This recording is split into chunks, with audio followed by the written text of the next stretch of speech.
Grace and peace and shalom.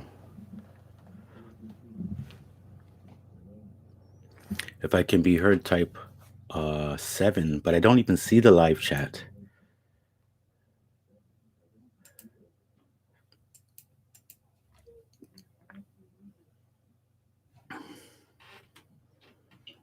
Hmm.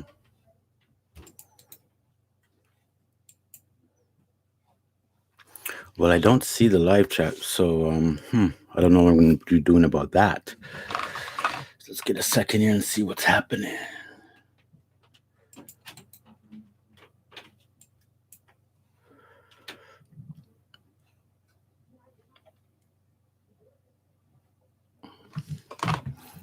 Hmm. 1 second.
All right, well, I'm going to go live, even though I don't see the live chat. So if there are any issues, I guess family, just please maybe knock my door or text me if there's anything that might be wrong with the lesson here. So anyone out there can always text me.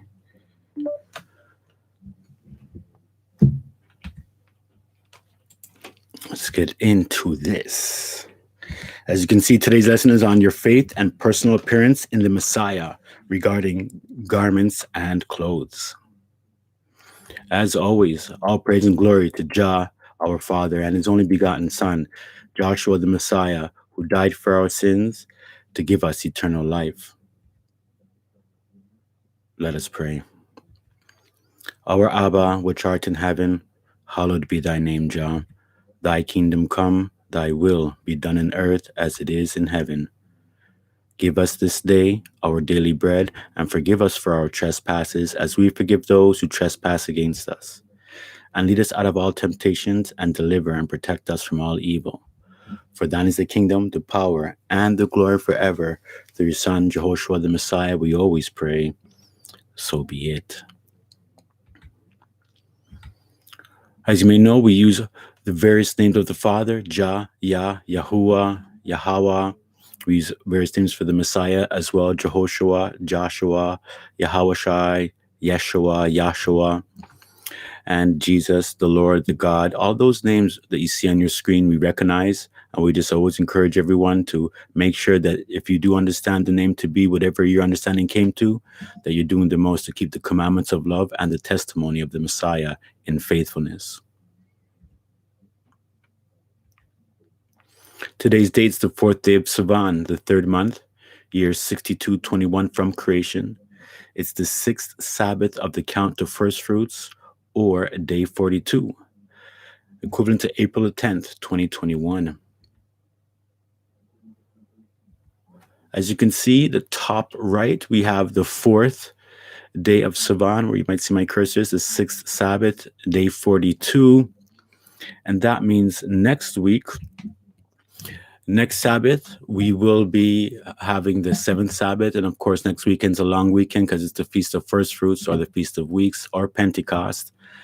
And although I wanted to really talk about those things today, I did reserve it for next week. So we'll have a lesson next week, normal time Sabbath.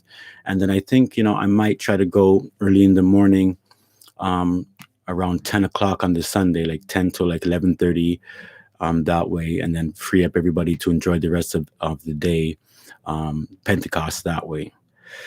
So, as you take a look, time is always moving, you don't even know where it goes sometimes. I have to say, being off for this the 1 week, it just felt like a long time, but it was definitely a great time to kind of, get self introspection going on, look about, the things of life, where we are, self examination, and also mending relationships and learning how to forgive others in our mind, even if we don't see them all the time. But those that we do see and love every day, we just got to keep that love going all the time. So you can see here on your screen, we've gone through Abib, Ziph, and now we're at the fourth, again, up top right. Time has passed. Next Sabbath will be the 10th Sabbath of the year, or the 70th day, and Pentecost falls on the day after 71, of course. And this is a chart we'll be looking at more importantly next week. Also looking at it this way, we are near the bottom here where it says the 6th Sabbath, day 42. And again, counting from Abib 1, going all the way through. Next, like I said, next Sabbath is 70 days.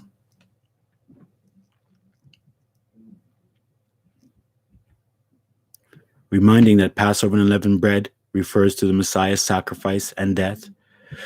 As we know, the spring feasts represent the Messiah's first coming, and the fall feasts represent the Messiah's second coming, as we teach all the while. Waving up the sheaf represents the Messiah's resurrection and his ascension to the Father. The Feast of First Fruits, Pentecost, or the Feast of Weeks, represents the Messiah's birth, and the Holy Spirit was given on that day, as well as the law was given at that time as well in the Old Covenant.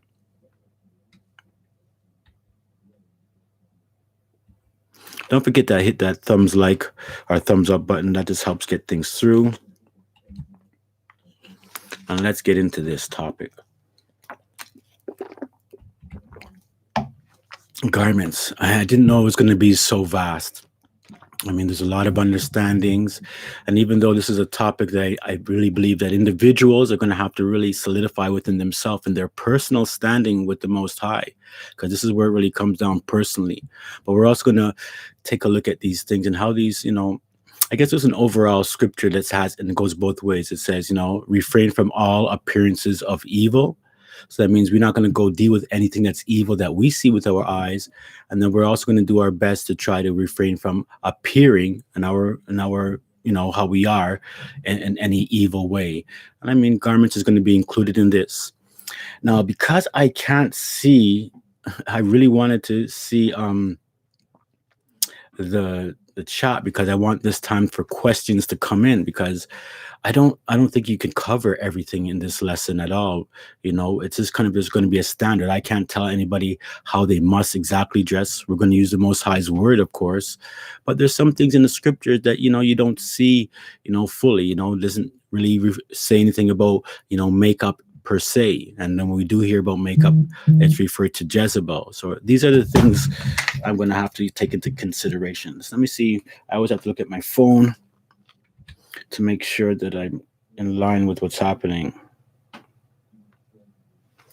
If I restart this live, which has been suggested, then I'm going to kind of waste a few minutes, but I have to get something. Give me 1 second.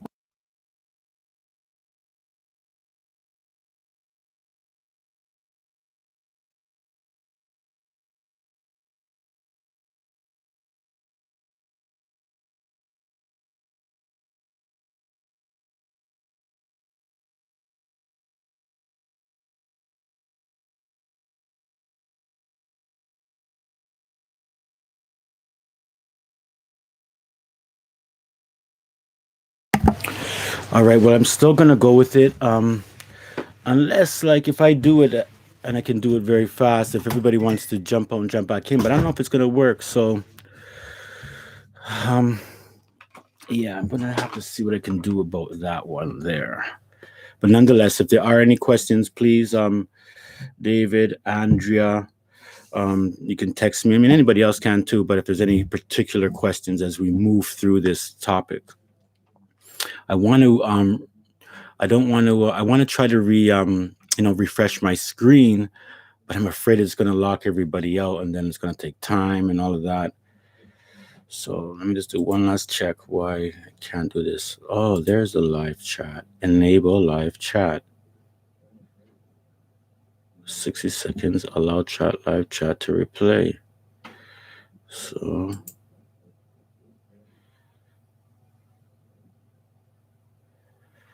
allow live chat to replay. Enable live chat.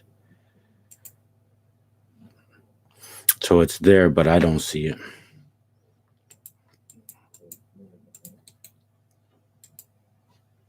Yeah, I don't have anything here. All right. Nonetheless, we're going to go through, okay?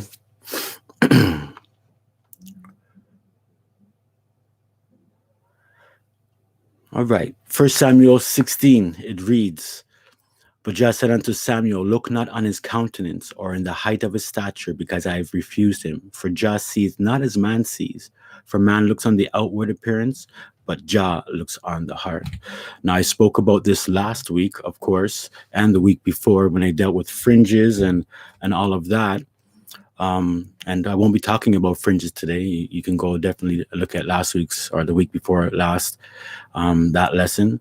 But again, this is something to always remember that, we as human beings, we judge things by the outward appearance, and the Most High judges by the inward. And so when it comes to this topic, situations in life and circumstances, and there's a saying in scripture that says when Paul was talking, like some of these sayings are not going to be for everybody. Just like if I was to give a talk about marriage couples, well, then a lot of the sayings regarding marriage and stuff like that might not pertain to somebody who's not married or who's not in a relationship or anything like that. So same thing with this topic. This is where I think circumstances might come out, because there's things like going to the beach, going to the swimming pool, when you're with when you're away from your community or wherever you are. And we know God's spirit is everywhere, but these are going to be the things that sometimes people want to know, right? When it comes to details. And I'm going to be focusing, I have to say this, men and women are here equally. And although when it comes to the modesty thing that we all know about, we read about, because I spoke about this already in past lessons on October 10th, to be exact, those parts going to be dealing with women when it mentions women, but it also applies to men. Just the idea of a man shouldn't lust after a woman. Well, it doesn't say a woman shouldn't lust after a man, but you have to have wisdom to know that it applies. God's not going to say a man can lust after a woman and a woman can lust after a man, and that's okay, right? So this, I don't want no feminism kind of spirit coming in here and no battle of the sexes or anything like that. I'm just going to try to bring it as plain as I can and set a certain tone and guideline by the Most High's words and His Spirit. All right.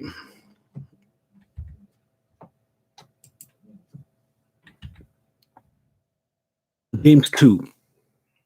My brethren, have not the faith of our Master Joshua Messiah, Jah of glory, with respect of persons. For if there come unto your assembly a man with a gold ring in goodly apparel, and there come in also a poor man in vile raiment, and you have respect to him that wears the good clothing, and say unto him, Sit thou here in a good place, and say to the poor, Stand thou there, or sit here under my footstool. So I started off with this because this is something that we judge by appearance, right? And so as we address this situation, people will look at you and judge you. Some will say you're not wearing fringes when you go amongst certain people of the faith and Israelites, right? Some people might look at, hey, your shorts are too small, or short, I should say. Your skirt is too short. This is too tight, and all of these type of things. And so we're going to have a play in understanding that their wisdom has to be applied here in this area. Because a lot of times when it comes to modesty and these type of things, we tend to forget about the idea of what we would call beautiful or body types or desirability. Now, both sexes can desire different type of people. Some people, women might say, I like tall, light-skinned guys. I like tall dark skinned guys. I like short dark skinned guys. I like white guys. I like black guys who are buff and have a build on them and a body. I like a man who's skinny. And then the guy can say, I like a woman, who, has big features, her breasts, her bum, or I like big curves, or I like smaller breasts, and I don't like the bum so big. I like a girl who has a pretty face. I'm not too much into that. I like a girl who wears herself natural. I like a girl who does that and looks glamorous, who's sexy. And so you can go on and on. And the reason why I bring this up is because sometimes we have a double standard, I think, when it comes to things like a woman wearing a top that, let's say it fits her, but she has to be her clothes, and she happens to be very voluptuous, meaning bigger breasts, bigger bum, so to speak, kind of is out there, you can see it, but she's still wearing something that's kind of what you'd call modest. And then somebody, and let's say even if it looks a little bit tight, and then somebody might not have those same features in our society, in terms of North America, because the body type, love, and differences and attractions are completely different when you go around the world. You'd be surprised. But nonetheless, the person who might not be so voluptuous, they might say, it's okay for them to wear, their top, or, they can show the cleavage a little bit down to, like, say here, because you know what? They don't have big breasts. Whereas a woman who might have big breasts, she can't even wear it to here. She might have to maybe pull it up to here, some might say. And so, what are you going to say? What's the standard? Do you have to have it here or there, right? These are the things you have to play with. And then if a man wants to wear a tank top, or, undershirt, or even some type of shirt, and it fits him, it's snug, because we go through style is a thing too. Fads are a thing, because you just remember when baggy pants were a big thing, and now they got slimmer, and, always different styles, and they change very quickly. But like I was saying, a guy could, be very muscular and buff, so to speak, and and then another guy could be just, kind of a regular type of body, could be maybe even fatter or obese, or not even obese, but just thicker, not kind of focusing on their muscles, right? Because all of that is vain anyways. So somebody might see that person in the same type of clothing and say, well, the muscular guy, he's being vain, as opposed to let's call him the skinnier, wimpier guy, right? He's not as vain, even though he's wearing the same thing, because his muscles aren't popping through the clothes, right? Or whatever it is. Just like with the woman thing. So when we're going through this discussion, you have to know that as well. Like, there's going to be a different standard for men and women in a certain way, but there is still a modesty standard all around, right? So that's what you have to have, and you have to be, just use your wisdom and kind of, look what's going on of the world, and know that everything that the world promotes as stylish and everything, it doesn't mean at all that that is righteous stuff. So it comes back to this topic here, looking at clothing. We might treat people who dress really fine in a different way, and then somebody looks like they're wearing a poor man's clothes, and it's not, finely kept, but it still might be clean, mind you. You might just treat that person in your mind differently, and saying, you know what, you want that good-looking person with their clothes to sit, close in the assembly so everybody can see them. But the person who's vile, you want to, sit under my foot. Don't let nobody see you. You go to the back, hide, right? It's not good. Because remember, here we're talking about respect of persons. Are you not then partial in yourselves, and are become judges of evil thoughts? Hearken, my beloved brethren, hath not Jah chosen the poor of this world rich in faith, and heirs of the kingdom which he hath promised to them that love him? So that's right. Remember, as you know, the Messiah came as amongst the poor. Nazareth and Galilee were poorest parts of Israel, if not the lowest parts of Israel. The Messiah wore sackcloth, right? That's what he wore. He didn't come in no kingly garments. It's scriptures that, he wore sackcloth, right? And prophecy and everything. He was a man of mourning. But again, you notice that he preached to the poor all the time that way, and it was a special message to John the Baptist. So again, when we're looking at life, don't have your, just because somebody out there is dressed up and they're all stylish and whatever it might be, that we're going to treat that person as like a better person than a person who doesn't have like certain clothes that might not be fashionable, or even looking like it's a little bit lower on the income scale. But you have despised the poor. Don't rich men oppress you and draw you before the judgment seats? Don't they blaspheme that worthy name by which you are called? If you fulfill the royal law, according to the scripture, thou shalt love thy neighbor as thyself, you do well. But if you have respect to persons, you commit sin, and are convinced of the law as transgressors. For whosoever shall keep the whole law, and yet offend in one point, he is guilty of all. For he that said, do not commit adultery, said also, do not kill. Now, if thou commit no adultery, yet if thou kill, thou art become a transgressor of the law. So speak ye, and so do, as they that shall be judged by the law of liberty. So this is really straight to the point. Be careful in our judgments and our respecting of persons in any which way. And the scriptures, I mean, that can be just a lesson in itself. There's much it says about righteous judgment, whether it's poor, rich man, you show no favor, you judge in righteousness. But this kind of judging is kind of the thing within our minds. You know, it's not like we're bringing somebody and condemning them of evil or sin. It's more of like giving that respect to things of the world that might look high in the world, and then the things that just coming through the poor, we look down upon it because, you know, maybe they're not learned or they're not this and that. And again, remember which part of, you know, which side of the street, so to see, or side of the pond that the Messiah was on. He was on that poor side there. Always talked about the poor, gave great warnings to those who are rich, and kind of said, if you count on your riches or you think anything about your riches, you ain't getting in. So this goes along with this whole talk. The scriptures say here, I counsel you to buy from me gold refined in the fire, that ye may be rich, and white garments, that ye may be clothed, that the shame of your nakedness may not be revealed. And that's in Revelation 3:18. Now you can see that this figurative language here, positive language there, is that you have to be covered, it says, right? That you may be clothed, as it says, right? And then the negative is that the shame of your nakedness may not be revealed. So what the scriptures teach about covering our body is very, very important. And when I put this lesson together, all kind of things, I grab all kind of pictures from wherever I could and little things to try to minimize my work from typing every single thing out. So if you see God and all of that stuff in there, you don't know already how you have to move with wisdom. But this is what it's about here. So notice again, the positive things that we're clothed and the negative things that we're not, our nakedness is not being revealed. Now, again, this is figurative language, metaphorical language, symbolic language, but it has something that is based upon reality.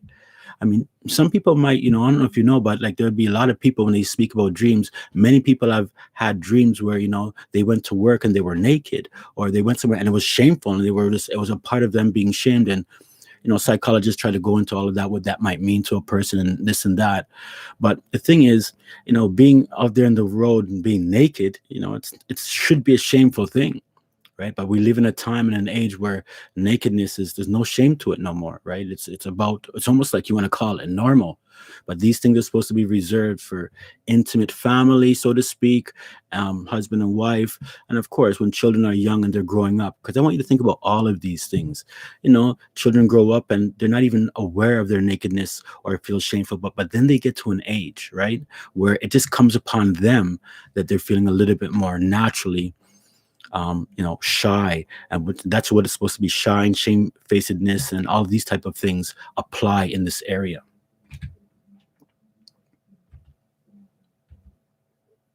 So let's look at history of our clothing our bodies. Job 1:21. Naked came I out of my mother's womb, right?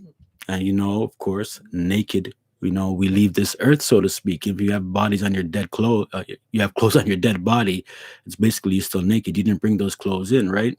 And you don't take them with you. So we're going to start from here, right? So the natural, when human beings came in, Adam and Eve, it was a nakedness thing that was going on. Oh, that's Cindy upstairs. Okay. Let's continue. Let me close this door before she comes back down here.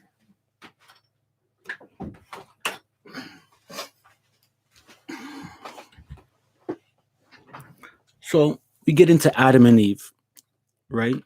And the scriptures say, Genesis 2, and they were both naked, and the man and his wife, and were not ashamed, right?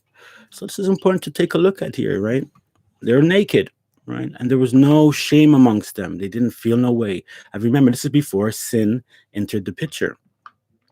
So, you know, when we start to see this covering of clothing and using clothing and sin, there's something that goes hand in hand here a little bit, right? Because Just like a child, like I said, you don't notice anything about your nakedness, but then there comes an awareness. And probably when the child is growing up, when that awareness of good and evil starts coming in, probably at the same time the feeling of the body also comes in that way as well. And bear in mind too, when young boys and girls, of course, in their young infancy stage for a long time, let's say before puberty, it's like they're both the same on the chest, right? So nobody has no problems, seeing a young little girl, young little boy walking around in their diapers, right? And even if it's a young girl, nobody's, make anything big about it, right? Until, the formation starts happening. Then it becomes different because all of these things have a thing with time. And as you know, procreation is what sex is really all about. So they were clean, they were okay. And it's the same thing with a man and woman. They should feel no way being naked amongst themselves, husband and wife, right? That's probably the only time that they feel comfortable being naked, to be honest. Otherwise, they're covering up. It'll be a shame for other people out in the world to see you naked. And, you wouldn't like that. But they were not ashamed at all. Verse Genesis 3:7 says, and the eyes of them both were opened, and they knew that they were naked, and they sewed fig leaves together and made themselves aprons. Now, also in the Geneva, it says here that the eyes of them both were opened, and you can see where I put that red arrow at the bottom, where it says aprons. Also, it says breeches in the Geneva and in the Great Bible, which is they were before the 1611. I'm not saying one is right or the other, just letting you know as we get together and understanding this thing. So let's look at it right away. They sinned and they recognized that they were naked, right? That's when their eyes were opened. When they had that knowledge of evil, really, is when it came into play. And it says they made themselves aprons. So they try to cover themselves, right? But really what they were covering is, you have to understand, they were covering their shame, nakedness, yes, but it was their sin. They knew they had done wrong to Jah. Their eyes were opened. A new type of knowledge had occurred in their mind, and it was shameful. So they try to hide from the Maker, as you know, and also cover themselves. But let's look at the definition of these words here first. And we look at this word apron. You can see up here, it's girdle a couple of times, apron, armor, to gird yourself. Notice it says a girdle or a belt, a girdle or loin. That means the bottom half of your body, of course, covering belt, loin, cloth, or armor. And this is, again, this word here is called shagor. So the point about this part here is that they covered, and this is how it goes. They covered their loins first, right? That's what was girded, right? These aprons covered their loins. And even another translation, you'll see it's dealing with loins. If you look down again, a girdle or a belt, something clad from the waist down. So Eve, her breasts were exposed normally, but her private part, the main sexual parts of Adam and Eve, were covered, and their buttocks as well. Anything down to the loin, so past, like say, call it mid thigh, that way. That's what they made. And we know a lot of times in the world, and even today, there's that women want to take off their shirts and everything. And many countries in Africa, women go shirtless. That's just a part of their culture and stuff like that. So a lot of these things could be cultural, but you'll always see, no matter what, in those cultures, if they have, if they allow the woman to go shirtless or whatever, that way, topless, let's use that word, then the loins will always still be covered, right? That's something from the get-go. So I want to set your mind there, where they sinned, they tried to make themselves a covering. It was with vegetation. They even sewed it together, and they covered their loins. They were ashamed of their nakedness, their sexuality part. Now, sorry for the Gentile pics and all of this and that. It's hard sometimes to find the right type of pics to depict, who people really were and identities, but you should get an idea anyways. And hopefully those who know the truth about the Israelites and the people of the scriptures, they were black people, and not everybody, of course, but when we talk about certain understandings. But what I just want to focus on here is, like, so you see on the left, kind of like the fig leaves, he's covering his loin, but it looks like Eve is all the way up there. Right. And I've seen other ones where it's like a bikini, kind of joke things, but we're sticking to the word. So more than likely, it was something like this that they did. You understand? On the right hand side, They made these leaves, these things to cover themselves. They were ashamed of their nakedness. Whereas before, remember, the scriptures it made it very clear that they weren't ashamed, right? So that's this shows you what sin does to us and how it can defile us. And this is why clothing actually is an important topic when you really get down to it. So we see first, and again, we have my man, he's naked or nude, and then they put on aprons. And even like being fully naked, sometimes nakedness can be just discovering one part of the body of nakedness. So if you were to like, it says discover like say like your father's nakedness or something like that, you'd be looking at their private parts. So you can kind of be naked and still covered. So like my man here he's covered by his loins, but he's still kind of like in the naked area, but he's not nude. So again, looking at how man is, he comes in naked, and then he puts these little fig leaves, right, on him. Okay. So then we read in Genesis 3 also what Jah did, and unto Adam also and to his wife did Jah make coats of skins and clothe them. Now here's some really silly people come up with some things like Adam and Eve were like spirit beings, and then what Jah did here is that he turned them into mortals and he clothed them with like skin. So they were spirit, and then he made them flesh and he put skins on them. But they were already flesh to begin with, right? That way. So it's silly, but a man's mind can go out there already. But we see here this is a sacrifice. And so we're not going to just look at the clothing part here, but Jah had to sacrifice these animals because it's coats of skins of animals, right? You can look up these words anyways. But the thing is, it was a sacrifice. And what Jah was doing, he wasn't just covering their body, he was covering their sin. And you're going to see here is a little bit different. It says he clothes them, right? Whereas they just made aprons to cover their lower half, but now he's clothing them. So this represents a lot of things. Again, the sacrifice of the Messiah for forgiveness of sins, the institution of the sacrificial law, right? The institution of clothing. Jah is the great fashion designer. He's the first clothing designer. Well, real clothing designer. I guess Adam and Eve attempted, but that wasn't really a good attempt. Actually, it wasn't even acceptable to Jah, or he would have left them that way and just said, cover the rest of your body with leaves. But he had something different, right? So this word coat also translates as tunic.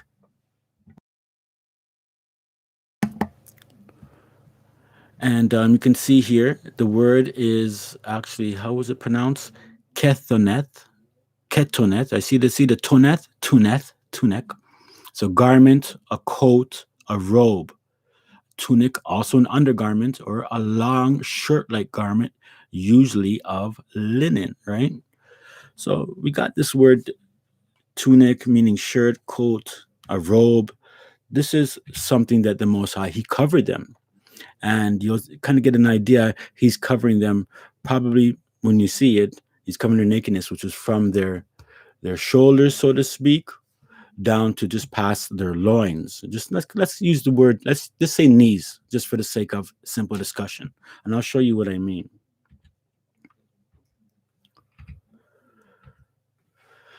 So again, an apron wasn't enough for Adam and Eve. We go from the nakedness, nudeness, to relatively naked, to clothed. And here now, again, we're just looking at the basic square thing, a tunic, right? That both men and women wore, from the shoulder to the knee. So again, we're just looking at the progression here of how things go. And what was the design, right? And can this help us set a standard for ourselves in our own lives individually, and I guess as an assembly, where we can go with our clothing?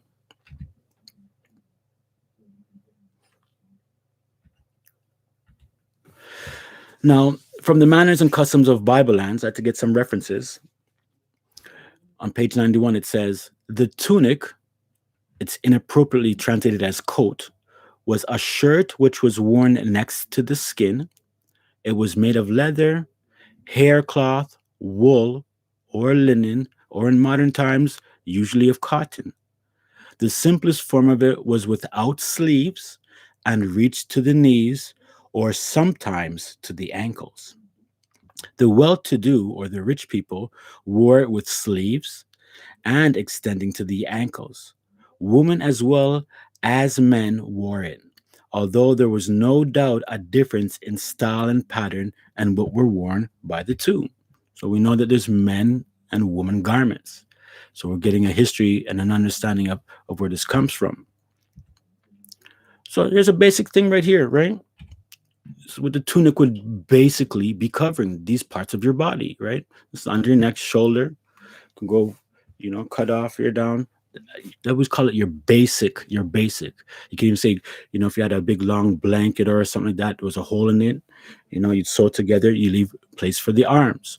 It's covering the most appropriate parts of the body, like up to the shoulders, but mostly the breast, the chest area, and it goes down a little bit past the loins. The same thing is with, as you see here with the back. This is like the best I can kind of come with to see what, modesty and all these things might be, even though I hope we get to it. All right, so we got Adam and Eve, blue for boys, pink for girls. Don't worry about it. We're just dropping it that way, making it easy, right? So, I mean, in a sense, one thing I know here is that Eve would have been covered with her head covering, because we see in the scriptures that head covering is of holy origin and it comes right from the beginning. So although it doesn't say Jah put a head covering on, you can see, throughout the scriptures, especially through the Israelites given this understanding to cover the heads when they come before Jah, that would have been done differently there. But I mean, basically, they would be the same. And, you could probably tell if it's a man's tunic or shirt tunic by something, who knows? I mean, we're going back in time. I mean, you got to think about these things, things change, and what people can, I know Jah doesn't change, right? He doesn't change. He's the same today, yesterday, and tomorrow. It stays the same. But even the identity of what we would call certain garments have evolved, right? That way. But again, good and evil will still be there. We look at some short tunics for men with their belt or their, so to speak, a small girdle. That was the name that way. We're going to talk about that as well. Right? You can see there's a lot of around the hems of the garment, the four quarters of the garment, they put gold. But of course, what the Israelites would have wore. But again, the four corners of the garments where all the body protrudes out of the garment. That's what it's about. Let's look at this, here too. So again, look at the basics of this man and woman here, right? And Jah makes a difference between men and women. So in terms of this, you can see like there is a similarity between like the tunic or what they're wearing. That type of robe is also another word, as we saw, right? But there's a difference, I guess. Maybe for the woman, that robe might maybe have a little bit more of a curve to it. I know people think, well, that's not modesty, and a woman shouldn't show her figure and all this and that. You got to understand really what's going on here about modesty. And we can only use the scriptures, but there are things, of course, that are appropriate for modesty, but it doesn't just deal with like your clothing that way. But it's there. So again, taking a look at these different type of cuts. For men and women, the designs you can see. I really had to get into this and the whole fashion thing just to really get a good idea what's happening here, because the scriptures are a little bit limited, but there's enough for us to build upon. So this is ancient times, and you can see, a little bit different there. Men weren't wearing pants back in ancient days. That wasn't a thing, at least pants that were outward pants, right? So, looking at this, you can see there is a difference in their garments. If that man was to switch and put on her garment, and she was to switch, and especially if it was of the time, people of the time would say, hey, you know what, that's you're switching garments, right? You're dressing, trans-dressing, or whatever you want to call it. But who knows? Just giving you an idea.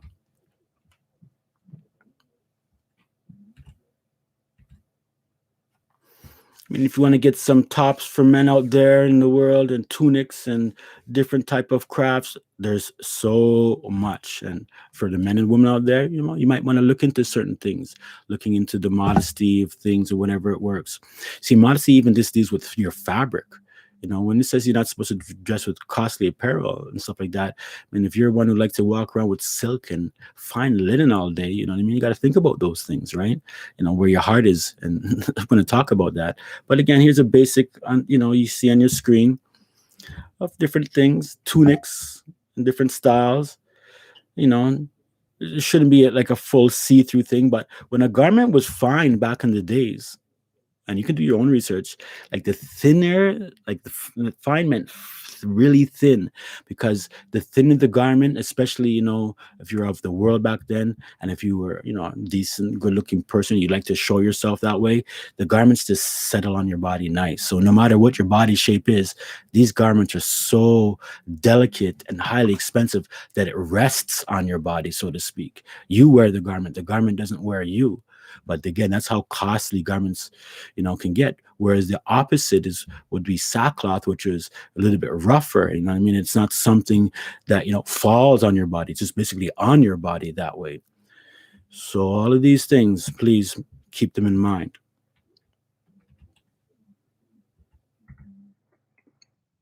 We've seen this before. My man's wearing, what he's wearing here, and this is the ancient dress, normal dress of how man dressed back in the days. If a man come here dressing like this now, we probably think he's from another country in the Middle East or Asia, right? Because that's not how North American people tend to dress in terms of those who are of the North American culture.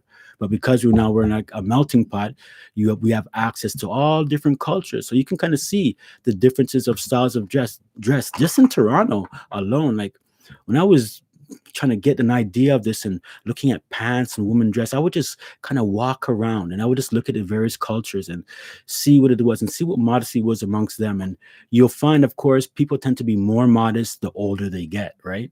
When you're young and vibrant, you're feeling all alive and everything that way. But as you grow into experience and modesty, and don't get me wrong, there's a lot of young people who are modest. When I did a research on modesty and Christian children and young people and teenagers, there's a lot of young people out there that believe in modesty, and they want to separate themselves from the way the rest of their peers dress because they love the Most High. They'll say they love God, and I give them credit for that. I can't knock those things, because you're making a kind of like a decision here to stand out differently than the world is, that way. But again, look at this here. You would see he's girding up his loins, tying it tighter and everything, bringing up like a pair of shorts so he can go do his thing. He can run and go to war. And even women girded up their loins as well. You'll see, in this lesson as well, just to make things, so when you're working out there, there's some type of garments that you might have when you're working. And if you knew how, like, if you were like dressed like this in the ancient days as a man or a woman, you were prepared to go to battle, to run, or whatever it might be, that way. And again, even think children's clothes as well and all of that. So the belt and the girdle for a man, men wear girdles, right? What's a girdle today, right? It's a girl's thing. But again, you have to have wisdom when you're doing your things. Now, again, when we talk about women, when you always use this scripture, but I want to get to it because it's good. So modesty must begin in the heart of a virtuous woman before it can be rightly evidenced in her outward apparel. So this is the most important thing, right? Your modesty is really attached to what you would call, for lack of a better word, righteousness, godliness, holiness. That's what the modesty is dealing with. It's how modest you are being before the Most High, men and women. It's just that when we see the word modest, it'll be pertaining to women. And again, please be strong, women out there. The scriptures that say a man shouldn't do that, it also applies to women. And I know that. I'm very open and understanding to that. But it has to begin with inside of us as men and women. So it doesn't just begin with you on the outside modesty, because I'm telling you, you go back in the time, you go in the churches of the world, and all the people who are slack and doing this and that, they're dressed very modest. Prostitutes back in the days, I did a prostitute, dress and understanding of ancient times and all the cultures. You'd be surprised that the prostitutes that are over in North America are like skimpy and everything like that. But back in the days, they were just dressed beautiful garbs, and they decorated their face. And actually, sign of a prostitute one time was wearing a veil. You don't see the face because that was a part of the desire. Wow, what a difference we're in now, when it comes to these things. But this is how far we have to go in order to get the richest understanding from Jah's word. So remember, it starts from inside. Don't just put on the clothes and you can have all these things and look nice on the outside, but inwards, you're not like that.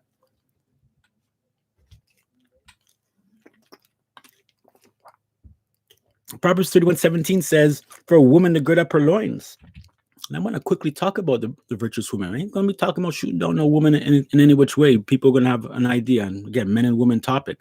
But I wanted to highlight the woman here actually in a great way. So let's look at this. This is this girl. I like how she has her loins girt. She has her pickaxe with her, her working tool. She's ready to go, ready to work. You know, some might say, well, boy, her shoulders are showing. And you don't be so silly, right? All right, look at Proverbs 31. Look at the qualities of what a virtuous woman is. Not this one who just talks nice. That is all great. Not this one who just, dresses and is delicate like a flower and a butterfly and stuff like that. No, man, the real virtuous woman is a working woman. A woman works. I mean, labors with her hands, right? Does all the things growing up to be a mother. That's what the scriptures show you a virtuous woman really is. Let's take a look. She seeks wool. She's looking for wool and flax and worketh willingly with her hands. Also, that you have to know here is that wool, of course, comes from the sheep and linen comes from the flax, the two kind of main materials or fabrics back in the Israelite days and today. But she's working willingly working. Some people don't work willingly. Even for a man, they just do the job grudgingly. But again, this is the woman understanding her Jah-given role. So she's working willingly with her hands. I'll be skipping around with verses here. She considers a field and buys it. With the fruit of her hands, she plants a vineyard. She girds her loins. See it there? She girds her loins with what? Strength. And she strengthens her arms. Yeah. She does work with the arms, not push-up thing, all of that work. And I know women are very strong. I see women carry bags and carry babies for hours and hours, and a long way can do that. And maybe they might be able to lift like a heavier weight like a man can, but they seem to be able to have the strength to carry that, just that weight that after a while when muscles might exhaust, they can still continue going, holding the baby the whole time. You just think about all of the nature videos about, ancient Near East, ancient Africa, ancient Asia, and even in the modern times, you'll always see it's always like the woman going to the well, the woman carrying things on her head. This is a great thing. This is not an oppression of women. This is what Jah calls a virtuous woman. She's strong, physically strong, as well as spiritually strong.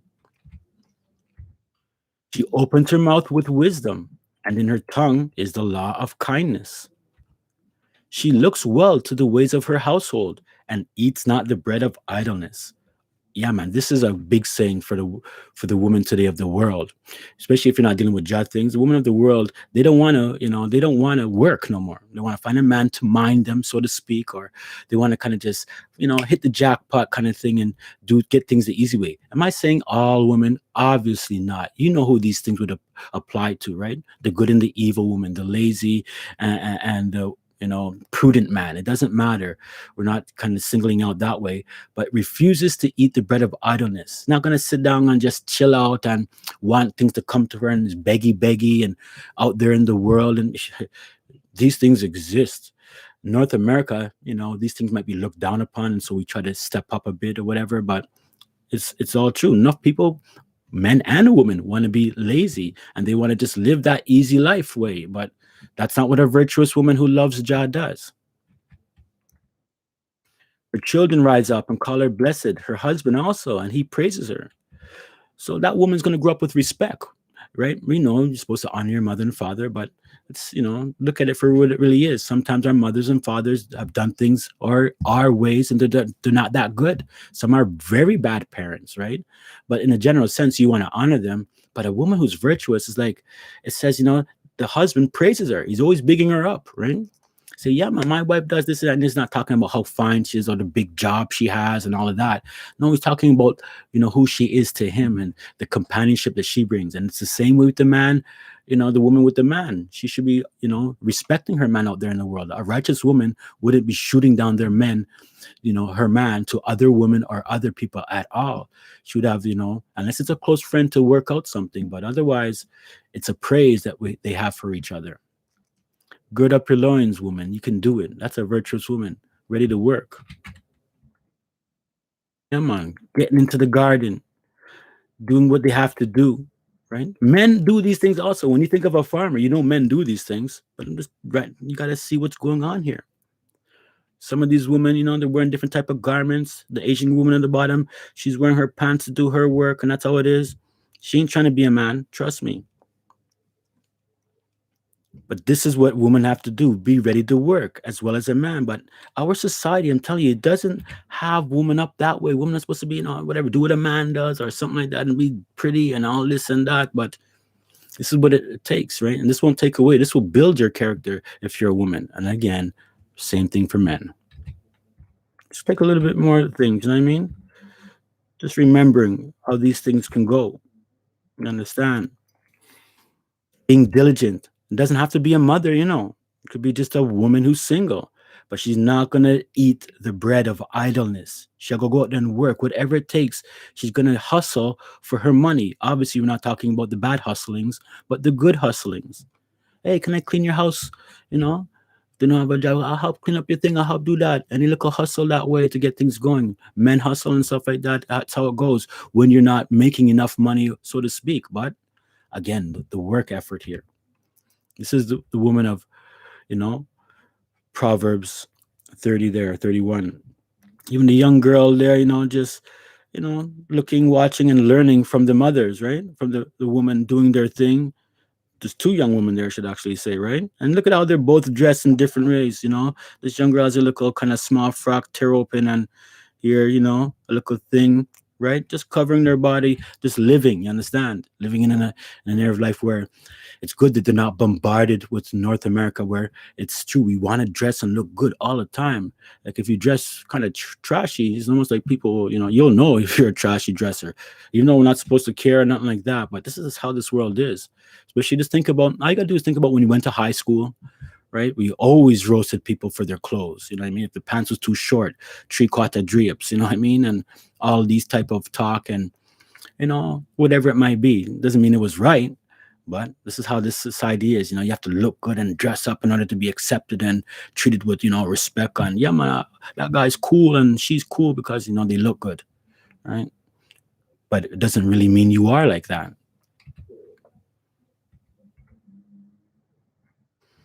So here's sackcloth again, and sackcloth and widow's garments. I want to talk about widow's garments too. Those in mourning, along with widows, would wear sackcloth as a symbol of sadness. This material was coarse and symbolized humbleness, low estate, mourning, widowhood, and poverty. At this time, is there any questions that come in the room there? I'm going to take a look. I haven't seen that on my phone. I guess you can't let me know, but somebody text me and say we're cool, I guess. Just want to make sure because mine is blank. I see nothing there. It's the space is there, but there's nothing there. Let me see what's this. Yeah. All right. That's sackcloth that you see right there. Genesis 38.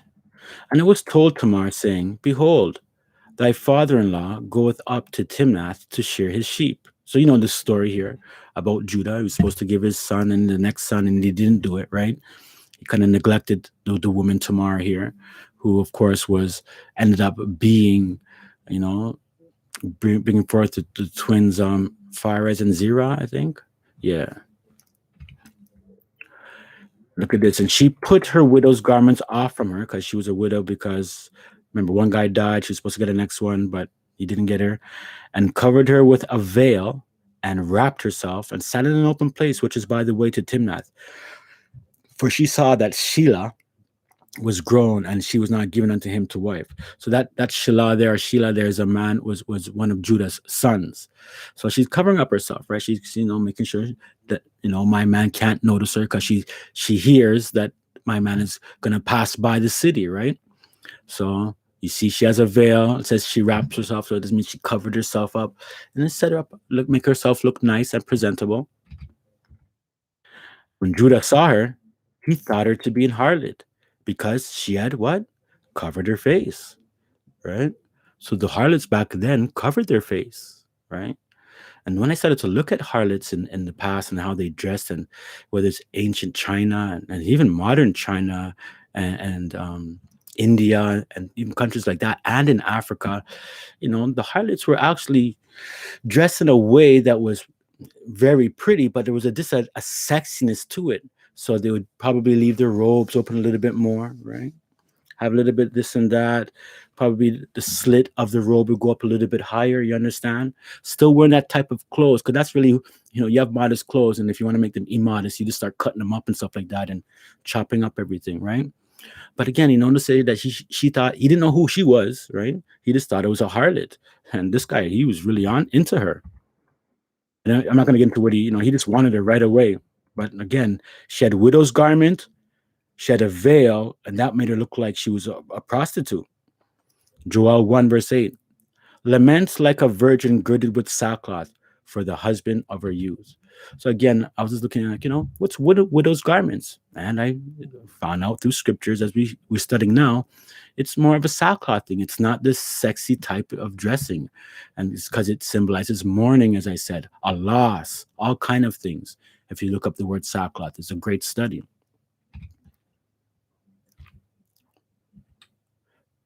Now, if you know the story of Judith in the Apocrypha, another wonderful exchange here, giving us an understanding of things. Make sure you read that. I'm going to encourage all women. You should read all the books and know all the books that are in Scripture that are dealing with women. Esther, Ruth, the story of Susanna, Judith, right? In terms of those main books, but then also study the characters, Miriam, Virgin Mary, so to speak, or Joshua's mother. I shouldn't call her virgin, but you know what I mean by that. And all these other women, there's a lot of women. And for me, I just did what I did when I was going to. I said, if I'm a woman, I want to go look up. I watched a lot of women's websites. Modesty, Hebrew Israelite woman, even Hebrew Israelite woman talking about dressing modest on vacation. Yeah, you can look up these things, women. I really think that's how you're supposed to be looking out for yourself that way. And so you don't have to worry if a man comes to tell you about something about what the woman is. You know already. And trust me, the study won't be that hard as you think. So I encourage all the women, man, really study womanhood, get into it. Don't just wait. Because if a man talks about it, you're going to say, oh, well, he's coming from his point of view and, it's just a man's way. And, I don't like that, because I think that if you're a righteous woman, you should be looking up everything about what a woman does who's supposed to be righteous and then following it. The scriptures actually say to do what Sarah does, behave like them, right? So do that. This is a big encouragement for women. Don't sit down and make other people tell you about how women moved in the scriptures, and righteous women and ancient Israelite women. Doesn't matter if they're Gentile or Israelite, the righteous ones. And then you know the difference between a righteous woman and an evil one according to the Bible. I shouldn't have to tell you those things, right? We should all know about these things for men and women. But women, I really want you to don't sleep on your womanhood at all. So Judith was a widow in her house 3 years and 4 months, and she made her tent upon the top of her house. Her husband actually died. He was working out in the field. And she made her tent upon the top of the house and put on sackcloth upon her loins and wore her widow's apparel. So again, we can see what widow's garments are. And she fasted all the days of her widowhood, except the eves of the Sabbaths, the eves of the new months, and the feasts and the solemn days of the house of Israel. Beautiful verse to show us, the festivals were honored even by Judith. It shows you that the Sabbath has an evening. Of course it does. There's an evening and a morning to the Sabbath, right? But some people say it's a 12-hour Sabbath. And what are they going to say about that? So simple. Let's continue. Look at this about this woman. She was of a goodly countenance. And remember how the scriptures are. And very beautiful to behold. And her husband Manasseh had left her gold and silver and men servants and maid servants and cattle and lands, and she remained upon them. right? See, you're a virtuous woman again. Look at that. She's running all the banking and all accounts. Because remember, back then, gold and silver was the money, right? She's dealing with the men servants, all the men servants. So she's ahead of them. She's telling that one to go farm, this one, that, whatever it was. It looks like they were pretty wealthy, right? And the maid servants. She runs the men who run the cattle. She looked after, it says lands, plural. So they were wealthy. And it says she remained upon them. So this beautiful woman, and man, when you read about it, it just says everybody's basically jaws dropped when they saw this woman. Israelite men and the Assyrians or the Babylonians. They couldn't believe it. They never seen a woman like this in all of their life. They thought all the women of Israel looked like that, and they were taken back. You got to read that story. It's a good one. And there was none that gave her an ill word, for she feared Elohim greatly. You see that? So she's a beautiful woman, but her fear for Jah was great as well. No one could come talk to her, right? That's how it is. The spirit, once the spirit moves with you, those vibes, no one can come play with you, right? Seek wisdom and understanding and all these things. I think the scripture says, fear Jah and keep his commandments, right? This is the whole duty. So this woman here feared him greatly, and she was magnificently beautiful. What an example.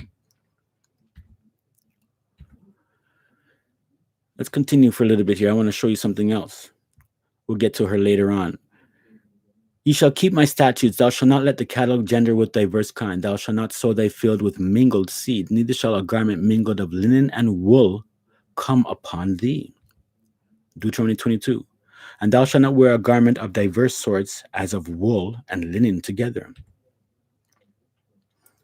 So this, I read the verses quick. This is another verse that just says, don't wear a mingled garment. But I think this is in particular, this mingling is in particular to wool and linen. You must not mix wool with linen. Now, people going to say, well, what about cotton and polyester and cotton and this and that? I'm going to show you why I think it's wool and linen in particular, not any other fabrics, if it's man-made or anything that way. One thing I want you to know about wool, as you know, it comes from an animal, the sheep, right? And it's usually designed, for clothing. It does things for keeping you warm, that kind of thing. Linen, also clothing. However, linen comes from a plant, right? The flax seed, right? The flax plant. So one is from animals. The wool one keeps you warm. And one is from the plant. And with the linen allows you, this is why it's very popular in all hot countries, because it doesn't allow you to sweat. It doesn't make you sweat. So if you sweat, it's just because it's hot. But if you were wear a woolly garment, and even I'm wearing cotton right now, it's the same temperature, but I can feel sweat, right? But when you have linen, it's like linen minimizes the sweat compared to any fabric known to mankind. So you're not to have these things both together. Think about it. Right? Let's go to the next verse first. And it shall come to pass that when they enter into the gates of the inner court, they shall be clothed with linen garments, the priests. And no wool shall come upon them while they minister in the gates of the inner court and within. They shall have linen bonnets upon their heads, and shall have linen breeches upon their loins, right? They shall not gird themselves with anything that causes sweat. So that's what it was. Everything was in it, from the matri that they had to pull, the turban, so to speak, to everything. So look at the difference here.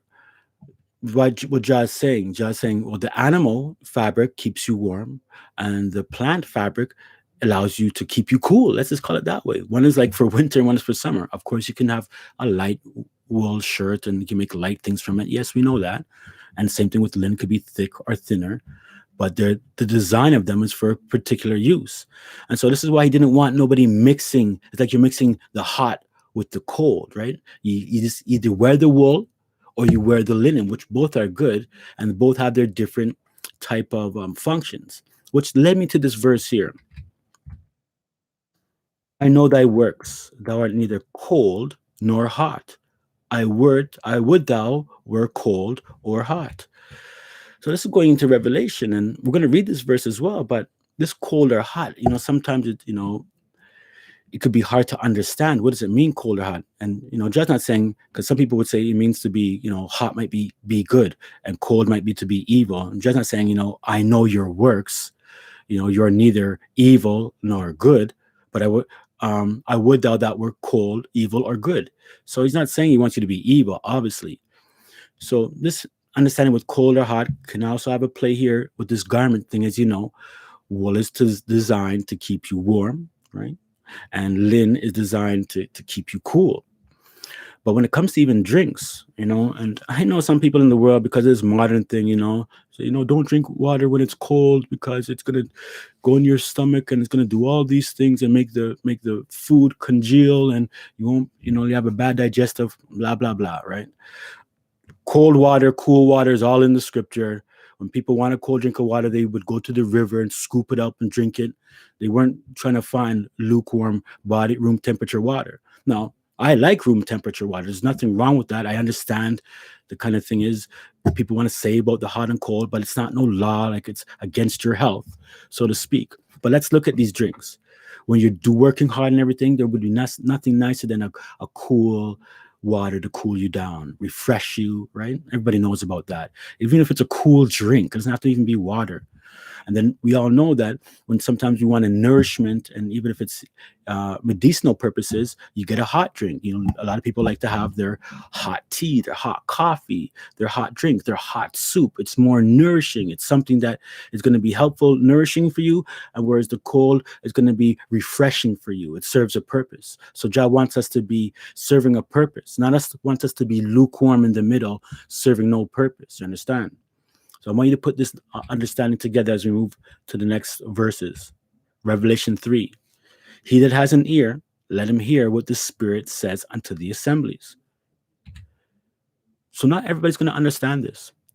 Anytime the scripture says, he that has an ear, let him hear, he's saying, I know some of you won't understand this, and some of you will misinterpret it. It'll go over your head or whatnot. But we have to hear what the Spirit says. So it says, individuals, when we read Revelation 3, 2 and 3, the message to the churches, we as individuals, because we're a part of the churches, the assemblies, the congregations, the called out ones, right? The mikdash, I think is another word, right?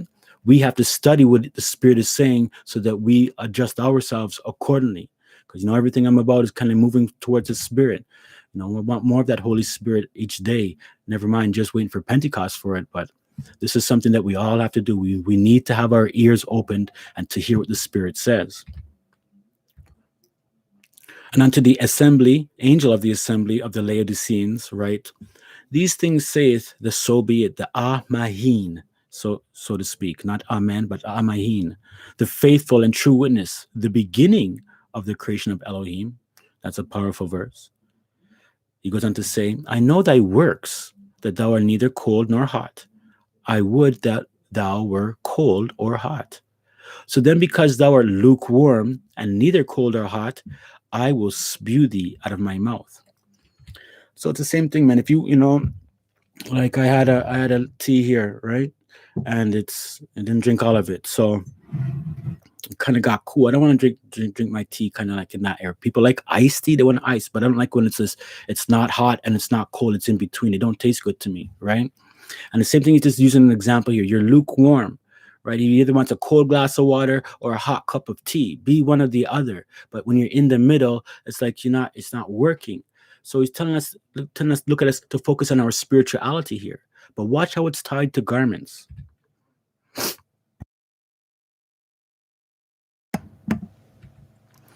Because thou sayest, I am rich, this could be for all of us in the world, and increased with goods, and have need of nothing, and knowest not that thou art wretched and miserable and poor and blind and naked, right? This is what it's about. Sometimes we think we have things because we're all right in the world, but the scripture is showing you we're miserable, we're wretched, according to what the Most High is saying. But notice what it says. It says that we're naked, right? Again, dealing back to that spiritual nakedness. I counsel thee to buy of me gold, tried in the fire, that thou mayest be rich, and that thou mayest be rich.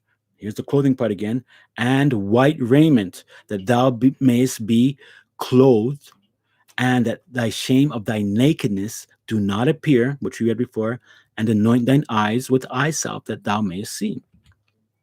So we're talking about here being naked is symbolic, and being in this way is being symbolic of being a sinful person.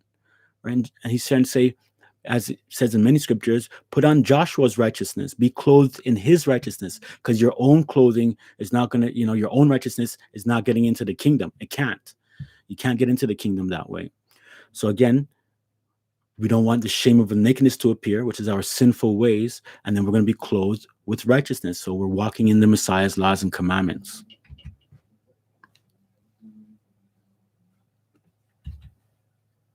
I showed this one in the last little lesson, for those who have eyes, don't freak out. But again, look how times have changed, right? Everybody's doing their own thing. And yes, I even looked at this and studied and say, hey, I found a picture of your grandmother when she was young, and then this one of your grandmother when she was young. And when we're all young, we're all going to have pictures like that. Let's just face it, right? But this is, of course, is there to set, kind of bring us to the understanding a little bit how our moderation and our temperance of what we call decent and in order has definitely changed. I mean, I have shirts with me muscles off, and I'm pretty sure a lot of people out there, when they were in younger days, you look, you look sexy in your clothing, and maybe you sent it to your boyfriend or your girlfriend, blah blah blah. You don't do that now because you're going to be all over the internet. But this kind of gives us an idea of the changes in the modesty thing, right? It doesn't even matter when it comes to the men, right? Now, I'm saying this all again. If women want to work out, men want to work out, there's nothing wrong with working out. But again, when it's just there to flaunt and to taunt the opposite sex, so to speak, and to lure them in, that's where there's a problem. This guy on the left, he could maybe be very muscular. Who knows? Now, I'm not trying to tell men that men have to dress nowadays, because it just doesn't seem like it works. We like clothes that are a little bit more thin. It fits our body. It's not too baggy, right? Remember the baggy jeans of the days? Nobody wants to wear those no more. It looks like people think it's thuggish. But back in the days, that was rocking. And then before that, people now have tight pants. Now we can say, oh, is it close to being, effeminate? And it's kind of normal. But then if we say, well, just because it's normal doesn't mean it's right. And I remember, if you look at any old reggae artist, Bob Marley, you could call any name, Desmond Decker, them man, when they wore their pants, the bell-bottom pants, they were tight. It was very tight up. But it wasn't known as being feminine then. You see what I'm saying? And so the kind of the idea of what we think is feminine and masculine, although it's very simple, but it might pertain to the culture that you're in, right? And I mean, you're gonna see here, it has to pertain that you're in. So people are gonna say, well, pants is a masculine thing. All right, so be it. We can go on and move towards those things still. But again, what's your motivation when you put on your clothes? That's what you have to ask yourself. This is something I found. Look at this word propriety. It means conformity to established standards of good or proper behavior or manner. This is also with the word sobriety, appropriateness to the purpose of circumstances, rightness or justness, the properties, the conventional standards of proper behavior or manners. So I just brought this word up. It has a little bit of a play in this verse here, but check this out: nakedness and sanity. And when Messiah, Luke 8, and when he went forth to land, there met him out of the city a certain man which had devils long time, and wore no clothes, neither abode in any house but in the tombs.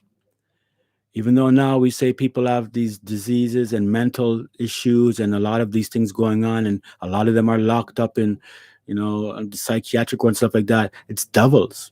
Understand? People say, no, modern science tells you this. It's just it's an abnormal chemical abnormality in the brain, and they want to hide the fact that there's evil spirits out there still doing the work. Well, you think they stopped doing these things now? They're all just chilling. They were only around when the Messiah was around, but now they're not here. They're here. This is what they do. They cause people to go mad, crazy, insane.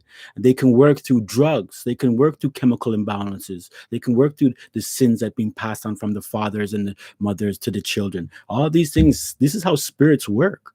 They work through openings, and they deal with things, and they'll have people looking like they're mad. He can't even stay in anybody's house. Anytime somebody tried to take him under the wing, it was rocking out. He wanted to go live amongst the tombs. That's the evil, right? The spirit in him. Notice, so again, he was naked.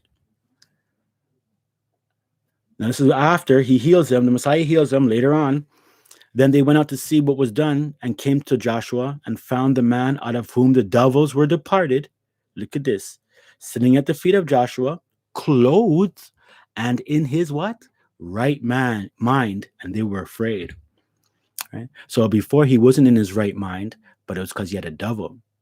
You see, when people, the things of the mind and everything. So when things are going on with a lot of, not saying every mental issue and every psychiatric, psychologic, whatever the word is, psychological issue in your mind, that way is always dealing with evil spirits. But a lot of the times it is. And we are being oppressed by evil demons in high and low places. You understand? They come into human beings. They'll use other human beings to oppress you. Yeah, again, however it works. But you can notice here that when he was mad, right, and the devils were in him, no clothes. When he was in his right mind, him dress. There's something to think about. You understand? I'm not trying to say when people want to be naked that they're insane, but maybe they are possessed. Who knows?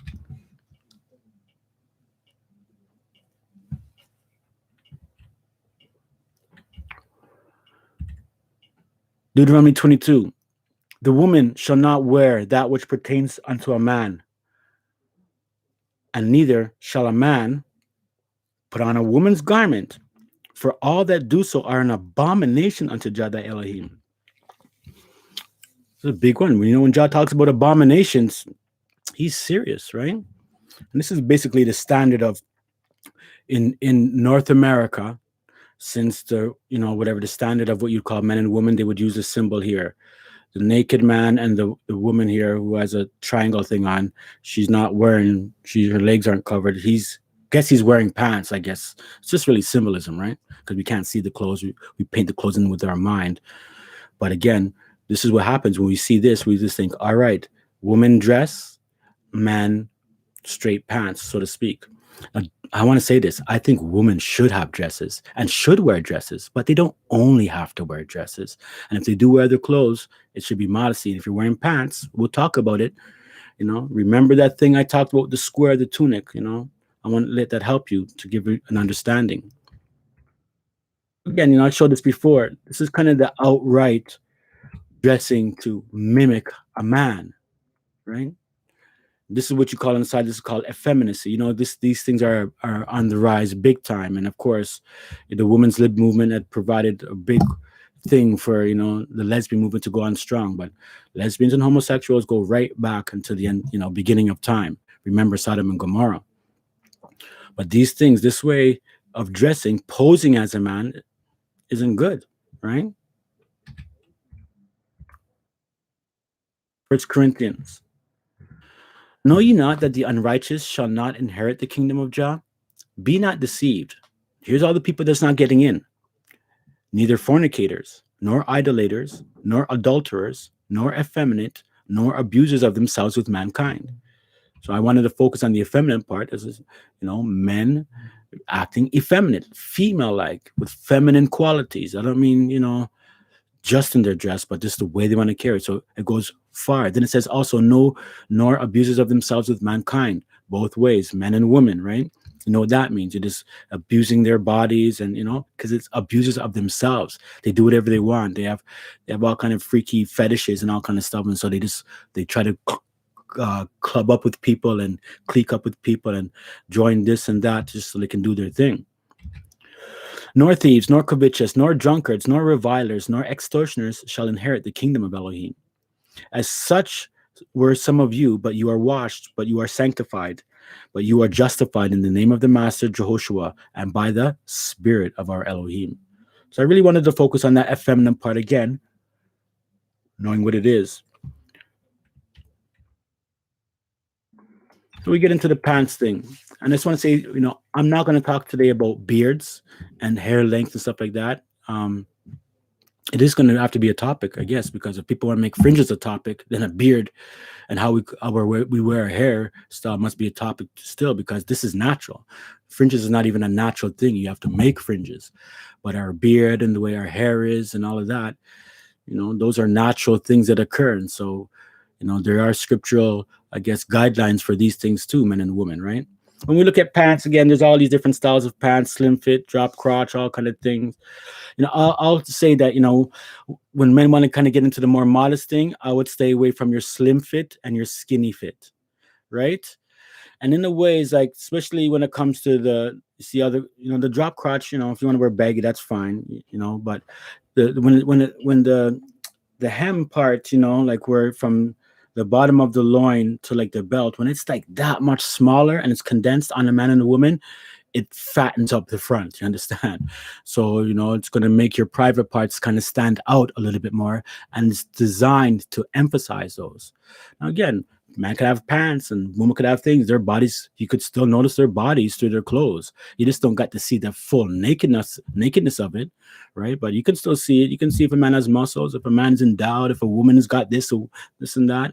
So nothing's gonna fully ever hide a thing, but you gotta know what's the best thing for you to do if you have these features and that they've in your life. You see what's going on and the effect of these features in your life and your mind to jaw and your conscience. You got the woman's style, right?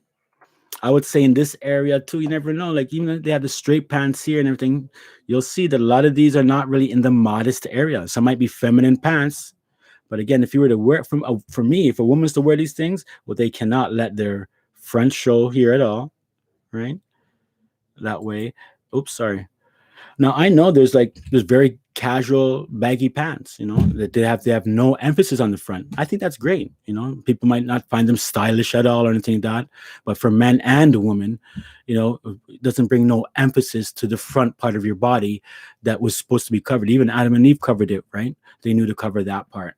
So again, the features that highlight your bum and your breast and your front, and bum and breast and front for men too. Same thing, men have, you got to be understanding about what's going on that way and know what you have to do and pray to Jah to understand these things. Going back in time, and there's different things. I'm going to go for different cultures, but here's a few pictures of different things, just the idea of like, women wearing pants, stuff like that. There's men pants and female pants. You know what I mean? I'm not going to get into what these guys try to teach and say, when a woman wears a pants, she's wearing the garments of a man. No, she's not wearing a garment. She's wearing men pants. She's wearing the garments of a man. Pants and pantaloons and all these things. They've been around. They're in all kind of countries and cultures throughout time. It was more of a Gentile thing. Even anciently, the ancient black cultures, pants wasn't really a big thing at all. You don't even see pants. I can't even find them when you go back into the times of the black people in Ethiopian world rule before Alexander the Great. And even through Alexander the Great and the Romans and everything, pants is kind of like a thing. They were always there, but it came more of a fashionable statement for men and women in this North American, European last 400 years kind of thing. And I understand how that goes because, the Gentiles put their standards on what we are. Because black men in ancient days and everything, they didn't wear pants. You understand? They wore robes, skirts, garments. What's the other ones? There are all kind of things, tunics, all kind of things that you might think are feminine today, but they're not. So again, using some pictures here,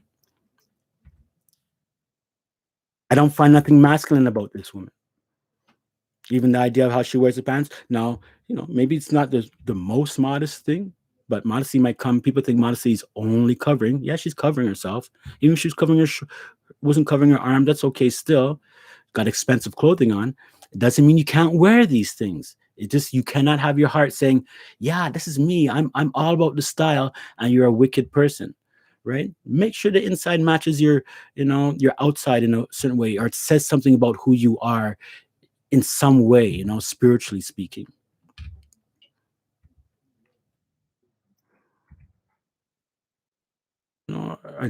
Again, I don't see men in this. You understand? The way it's worn, the way it's cut, the way it's worn, it doesn't look like. And even though the woman's wearing pants, one is wearing what we call a pant suit as well, right? You can see it's feminized. It's not no thinness of a man turned into a woman. Where I feel that these women are, some might say, because they just think pants are a man thing. Well, if you're in that mind frame, women can't wear pants, and I can't argue with nobody about that. But if you are a woman is going to wear pants or leggings or anything like that, you see how she's covered. and pretty much here too. And even in a way, you have to know, you got to think about, if you're covered and stuff like that, you got to know how to sit down sometimes. A woman can't just sit down and, if the thing lifts up and then her legs might be open, a woman should learn how to sit down with her legs closed properly, overlap, not giving any suggestion to a man. Even men have to work on themselves, but you as the woman are going to work hard not to make the man lust after you. But trust me, it's all about men lusting too. It's not just the woman got to dress this way and you know around men so that they can't lust. Like I said, prostitutes, you can lust, man. Even the woman with the little things, Muslim, you can lust. You can see through that. You can lust after a woman's eyelids. More times, the scripture warns you about a woman's eyes. Man, she catches you with her eyes, right? So again, you got to know what your modesty is in a certain way. Now, again, this might be all expensive clothing, big money in her country. This is the biggest, and this is the fad and the style. Well, Jah wants us to kind of stay away from whatever it is in our area about fad and style too much, that we're getting caught up with the world. Sometimes I like to use the Muslim woman at time for this short decent thing. Now you see the one in the middle, that kind of might not be too modest, right? That's a little bit what you call, in the area of liberty, and even the one at the end, like you don't have to walk around dressing like that all the time and everything, but just the idea how even Muslims drop their thing, yeah, you can see it's kind of our women don't have to dress like this at all. But again, this is for the culture, the Mediterranean Muslim culture. They find these things that way. I'm pretty sure the hardcore Muslim won't like the woman in the middle, the way she's kind of dressed, where you can maybe, I don't know if she's covering her front or not, but again, that might be something. But she can go anywhere else and wear that, right? Yeah, just the different things you see in the world. Even a pantsuit, suit of clothing for women consisting of pants and a matching or coordinating coat or jacket, right? You get these things. They love to dress like this in the 60s, is when these guys bust up their style. Again, some people might look like as being masculine, the traditional European guy, but they look feminine to me. But sometimes these dresses I know can look very masculine. And on the left, again, there's nothing wrong with that, so to speak, but somebody might have a problem with it, if the woman's breasts are bigger, or if that little cut was done a little bit too much, or but I find that this is, as much as you can go, it's not about too low, too tight, too this, too that. Again, your modesty before Jah, and the representation of yourself as a man and a woman before Jah, and amongst our peers, I guess.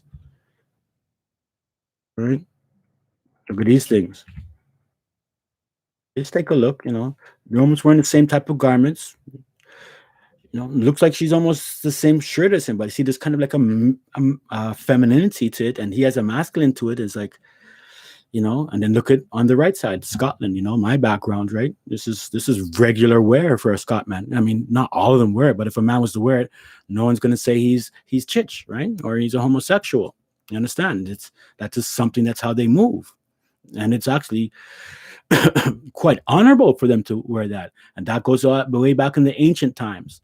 So again, info put on pants. I mean, if we wear a skirt, then right, according to this idea that only men wear pants because you might wear a skirt. No, but that's silly. You understand? We got to be much wiser than that. Put a great spiritual understanding of what's going on. Believe it or not, this might be considered modest in their country, especially on the right. On the left, that's styling and fashion, right? I'm not telling people how to dress. I'm just using this example. I really want people to make up their understanding when they see these things. I mean, this is what a priest wore, long robe, long garment. You had breeches, you had a girdle, all these things that some people might say, well, that's how kind of woman's garment. But back in the days, no, this is men's garment. You can take his face off and put a woman up there. And if I put a woman there, you'd maybe say, oh, yeah, it almost looks like a woman too. I mean, I'm just covering her, I maybe cover the hands, but you'd never know. But they would know for sure in their time. Exodus 28:42. And thou shalt make them linen breeches to cover their nakedness, from the loins even to the thighs they shall reach. So this word breeches, 5 times there, it's underwear, drawers, trousers, a priestly undergarment, boxer shorts, pants. I see them on the street talking some tough talk. Oh, you know what breeches are? Pants? Yes, that's right. Pants. Breeches are pants. Men wear pants. Men wear breeches. This is an undergarment here. Understand? Something that's worn so they wouldn't sweat to keep things. It's like underwear, undergarments. That's what it was. And as it says there, it's from the loins even to the thighs. So it's not even a full pants, like full leg at all. Actually, one of the words for, I think it's called hosen, is one of the things for hosen might be something like this. We call it socks, but they'd have some special type of thing like this. It's in Daniel, hosen, something that might be for the legs. But again, when I see them on the road talking about breeches or pants and this and that, it's an undergarment, and got to be right about that, okay, and correct about it. Can't say breeches are pants. And they had to wear these things so their nakedness wouldn't be seen.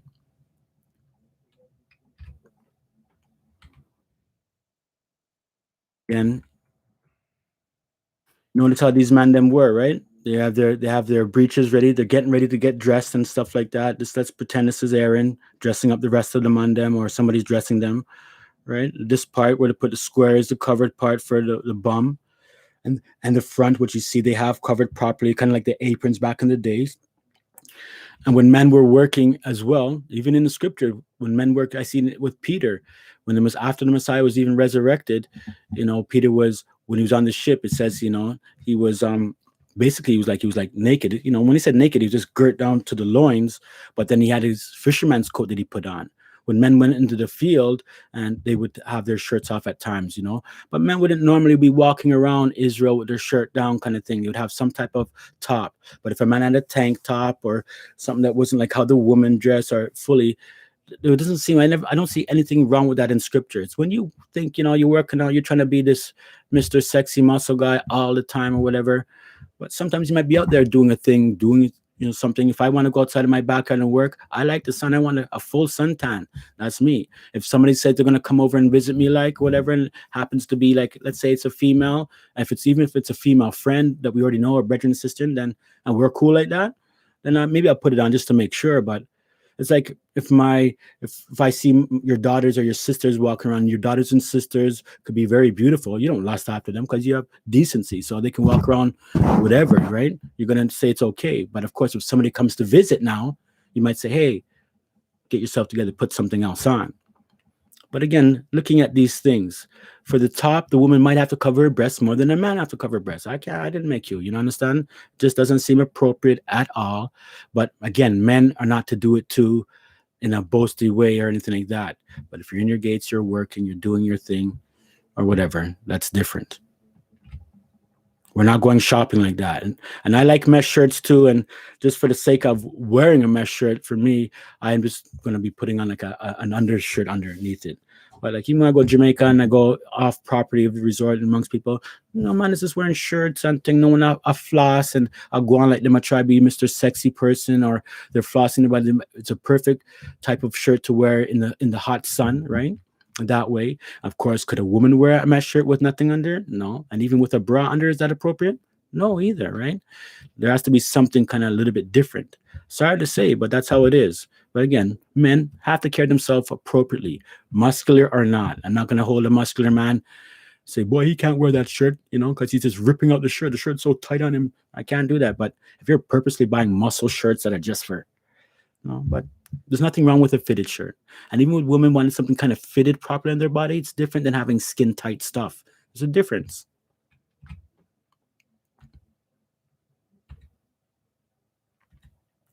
So again, the different aspects of I'm seeing about nakedness from what Jah made in the beginning and the decency. I'm not gonna say a woman has to wear her skirt past her knee and all them kind of way there. But already, if you can see here clearly, this should be able to emphasize to you in a simple way, but how you can maybe try to govern yourself in your own personal dress. Because a lot of things might be, let me see time. Oh man, 20 minutes left. That flew. Um, sometimes you can be covered fully and everything, but what if you're wearing clothes that are promoting evil? What if it's just promoting? I mean, Let's say I put on my Michael Jordan jersey. Is that appropriate? Should I wear a Michael Jordan jersey or not? A sports jersey? That's these are things that people have to take for themselves. I know a lot of the times when we wear jerseys, if it's sports or musicians, it's because we kind of like them a lot. But there's all kind of things, like people wear shirts with people all the time. Bob Marley shirts. Again, like I say, sports figures, celebrities. You know, not really. There's nothing really wrong with those things in a certain sense. But if that's how you always dress. I know some people are going to want to look in their closet and everything, and if you find that most of your clothes in your closet is just sports outfits and it's just loaded with all your favorite, and that's what you wear all the time, maybe you should just take a look, right? And maybe you don't want to wear it. I try not. For me personally, I don't like to wear people on my shirt too much, like at all. Even if it's Bob Marley, you might think, oh, Bob Marley's got a big split in his mouth. It's cool. No, that's not me. But I don't hold it against nobody. It doesn't even bother me. But you see, if we're in the assembly though, and we're on a Sabbath and a holy day, no sports, no outside worldliness, none. So on the Sabbath days, that's when you're super modest. Don't even play around with it and everything. You're not trying to impress nobody. You're trying to become humble before Jah. It doesn't mean have your Sunday best and the loudest clothes you can't find, like Sunday Christian look. They all look like pretty flowers and all of that. Simple, humble. If your things look nice, that's okay. I'm not going to shoot you down for having nice garments. Again, make sure you know why you're wearing them. Whereof Hanan took David's servants and shaved off the one half of their beards and cut off their garments in the middle, even to their buttocks, and sent them away. When they told it unto David, he sent to meet them, because the men were greatly ashamed. And the king said, tarry here at Jericho until your beards be grown, and then return. These guys were ashamed, man. The thing was cut to their body, right? Body was showing out and thing. That's a shameful. And their beard is all shaved off because, it's like, the beard is like a big thing for a man. It's like a lion shaving his mane. You know what I mean? Back then, them times there. But notice that they were greatly ashamed. Notice what's changed though, right? You see it, right? Sagging and all of this. And man, I know you can talk about the history of sagging, where it come from, what's the real history of it, what's not, and why was it a belt, was it a chichiman in jail, and all of these kind of things. It's just not appropriate. It was a shameful thing back then to have anything with your batis hanging out, your garments of your bati hanging out, your breeches hanging out. You don't do those things as an Israelite or a truth seeker, so to speak, or if you're in the Messiah as a Nazarene. And the girls have joined onto it too. They do the same thing too, right? And along with this, the whole cut up right up into our thighs. And, if you like cut up stuff, let's say a couple of styling and everything, first of all, see if you can find the ones cut up that have there's a cloth underneath it. So you just have to turn the front, and then it might not expose your skin, so to speak, because in those holes, like the skin is just popping out sometimes, right? But again, look what's going on here. These are styles that we shouldn't be having, none of us. Isaiah 20. So shall the king of Assyria lead away the Egyptians, black people, prisoners, and the Ethiopians, black people, captives, young and old, naked and barefoot, even with their buttocks uncovered, to the what? The shame of Egypt. All of these are black people. All of it are black people. And you should know this by now. Sagging, you switch the words backwards. What does it spell, right? Right? The letters backwards. So these are things designed to keep us low and take us from the Most High. Tell your kids to pull up their pants and put on a belt. If you're a grown man, let me go find you a 4-year-old to show you how to wear pants. You know what I mean? Because really, this is for anybody. If you don't want to be in the faith and you don't love Jah, you don't care about that. This is the lick. Women and girls think this is hot and sexy. In high school, they do it. They think it's the lower is like the hardcore more than the man is. But when you're in Jah things, it's a difference, man. We don't dress like this. We don't carry ourselves like that, right? So you think about these things, you know what I mean? We talk about how we're supposed to be dressing. I mean, this thing can get really out of hand sometimes. You know what I'm trying to say? Really out of hand. I mean, what's next? Is that what's next? Is that what we're going to be doing? Really? We have to really be careful what's going on. You understand? Let's not push the limits, because this is what keeps happening. Keep pushing and pushing. And I tell you, on the left, I've seen guys hang out like that. I've seen that very close down there, man. Very close. That's something to me still. But anyways, I know it's butt ain't hanging out, but man.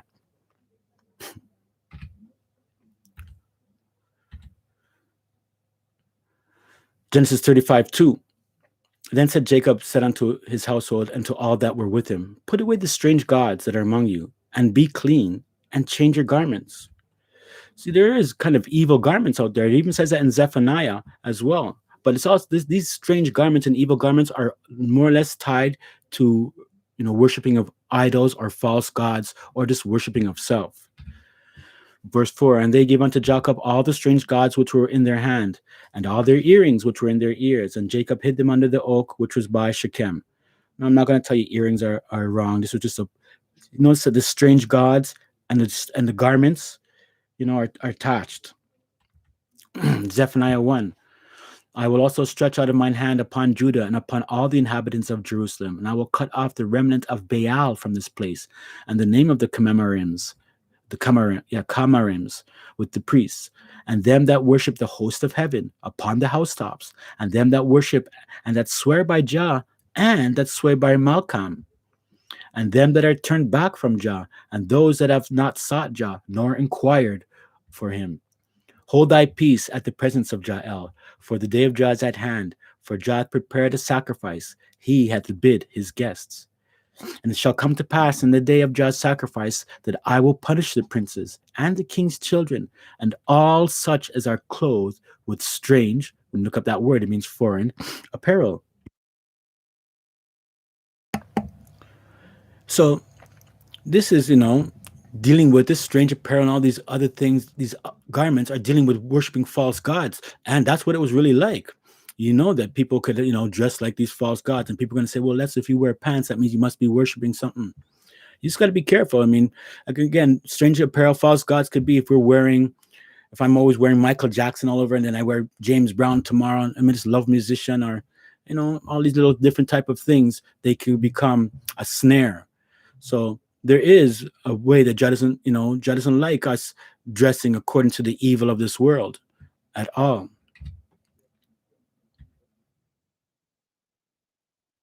This word dress is also an outer garment for women and girls, consisting of a bodice or badis and skirt in one piece.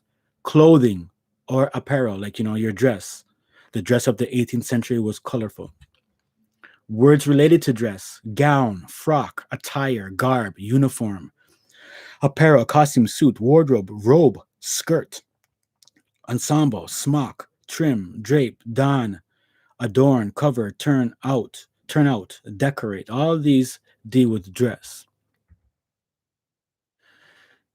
Yeah, just going through all of the Gentiles and all of their styles and how far they go on, looking at how pants were in their era, robes and garments. You see a couple of people with pants, and you see the shorts, and over time these certain things came about. You can see also with the woman would wearing very similar different things. You can screenshot this for yourself. I'm going to keep showing a little bit more pictures I want to go through.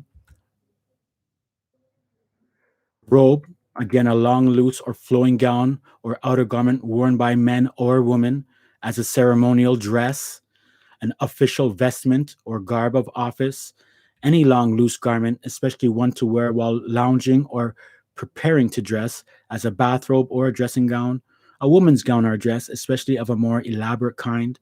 Robes, apparel in general, dress, costume. A frock, a gown or dress worn by a girl or a woman, a loose outer garment worn by peasants and workers, which are men and women, a coarse outer garment with large sleeves worn by monks. You see that? Monks are all men, on a frock or a coat as well, or a dress, right?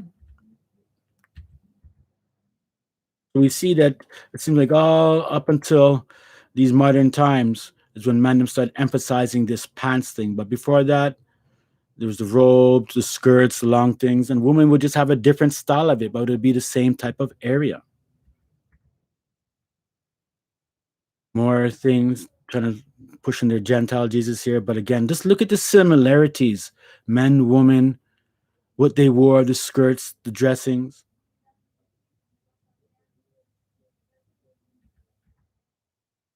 Anciently, Hebrews being sent into exile, black men with their woolly hair and their beard, wearing a helmet or a hat, with the Assyrian guy behind them. Again, look what they were. Look what everybody's wearing. And I know these are black men because they love short them on them have thick calves. That's one thing black men have. Well, not all black men, but boy, athletes, their calves are incredibly thick. A skirt, a garment hanging from the waist, worn chiefly by women and girls. Also called an apron, a frieze, a circular flap. There's that apron again, right? To provide a border. You know, the flaps, the fourth one, the flaps on a saddle that protect a rider's legs is the skirt. So we have a skirt here, right? She's pretty humble, I would say. She can do up this one a little bit here, the second one. But if she's in her own gates, run her own house, dealing with her own family, that's how she wants to move in her own house. That's fine. But if she was to go maybe on the road and she knows that the men might be on her bit, and maybe in her culture that's okay still. But it's not. I don't think it's outrageous or anything. It's what is the motive there, right? And all of these pictures. But again, some might find this a little bit alluring with the top a little bit too low with the cleavage, right?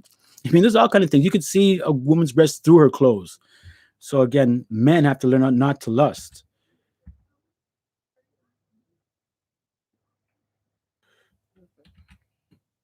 And taking a look, all these, but again, watch the tops. You could demand them, right? Look at boys, them, but that's not feminine. But I'm not wearing those things here, right?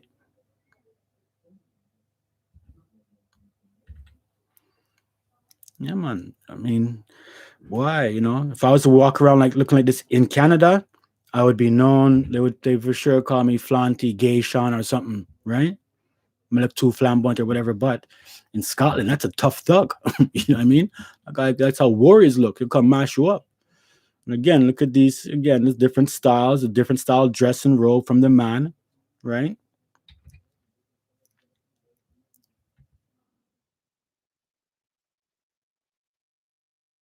Albanians, different. Look at everyone, man. Those guys look like they're wearing skirts for sure, but the men them are very, very masculine in their culture. I'll look on them shoes there too, right?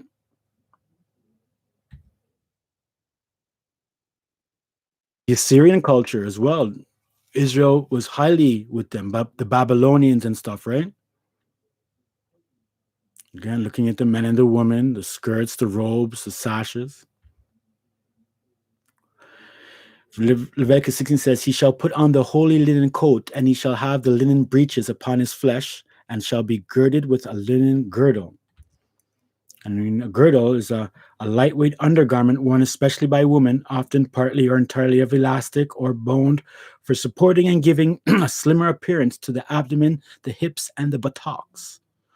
A belt, a cord, a sash, or the like worn about the waist, right? So when we think of girdles for females, this is what you think of, right? But this is a girdle as well that the man is wearing, right? Looks very flamboyant and everything too, but man girdle, female girdle. If a man puts on that one over there, it ain't gonna look good. And the woman shouldn't wear like the one that the man has either.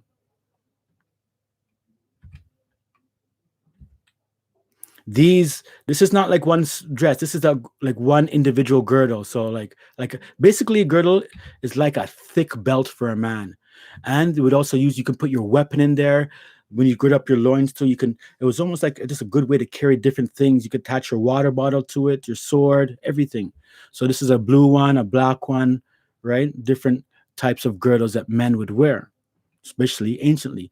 And this is on sale in North America and United States. They sell these men girdles, and it's actually for Hebrews and Israelites they advertise for. Again, I mean, I'm not going to get too far into things again, but taking a look at them rough Maccabean warriors, you understand, upholding up the whole big time real thing there. On the right hand side, same side, same way, right?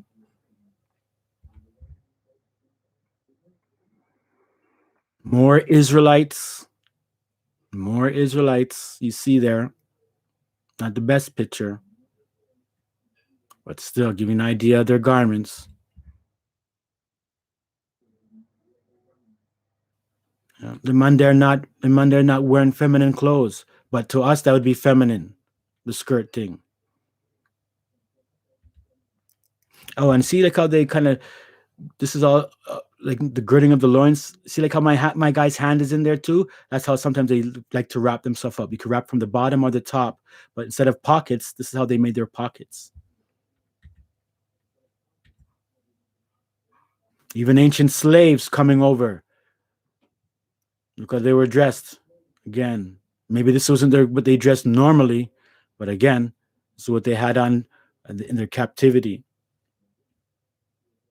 This almost looks like fringes down here, the blue, eh? Almost, boy. I'm telling you, think it was at one time, but anyway.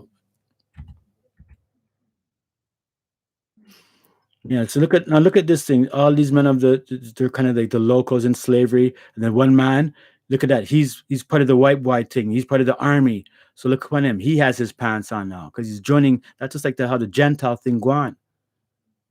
Because he's a free guy, they're captive.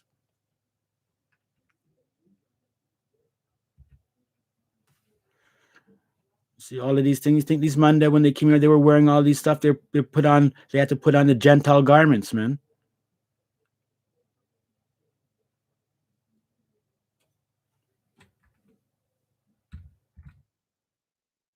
Even go. These are not just Egyptian. These are actually slaves as well and workers.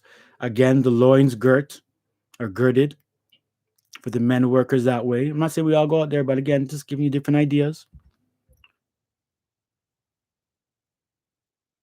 Are you thinking about tassels or fringes and borders of garments and all kind of things, hairstyles, skirts, robes? These are considered to be Hebrews. These are drawings, but they're considered to be Hebrews. Again, type of garment that men wore. Look at this one here. His arm is out a little bit, right? A woman probably couldn't wear that. She could wear that, but she'd be in the sexy area. Like a little children here. The woman. This is like a tyree on her head. Called a headdress.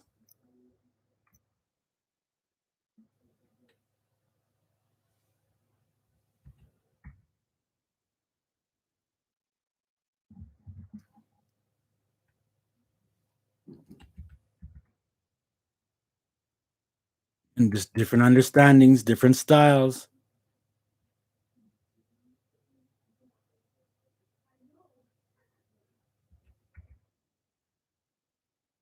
This is kind of hard to see as well, but again, these guys have their garments.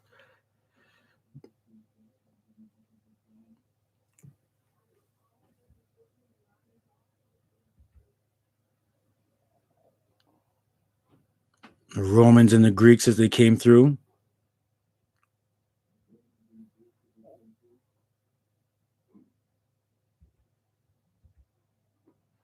Again, a picture from the Israelite thing as well. The same wall thing is on a wall. You can see there's a dead Israelite here. This is when they were on the ground. That means they were dying or being killed. Look at the hairstyle. Look at the beards. Again, look at their garments.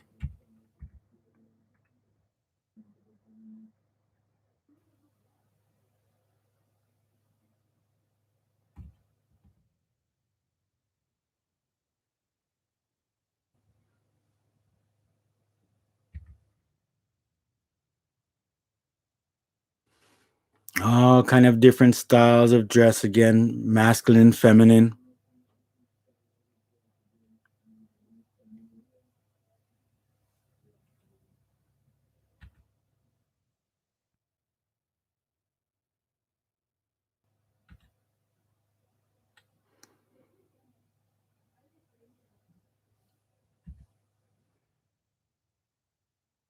You've seen this already from the fringes thing, the tunic.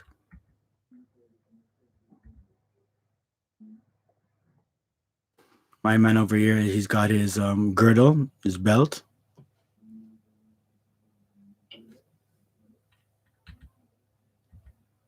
Remember, he spoke about the 4 quarters of the garments.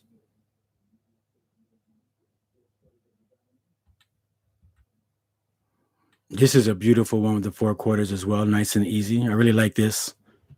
He's even got a sash or a girdle or a belt on as well, and that looks very nice. Seen these already. Again, just garments, you know.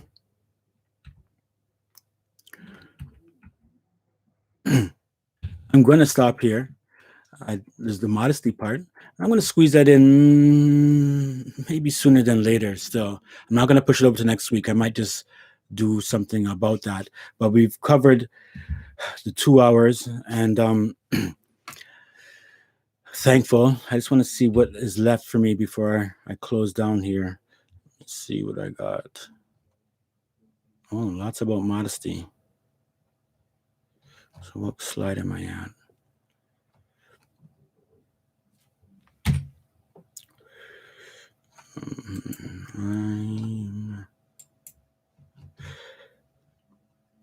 Just want to make sure before I make an announcement when I'm going to do that. So,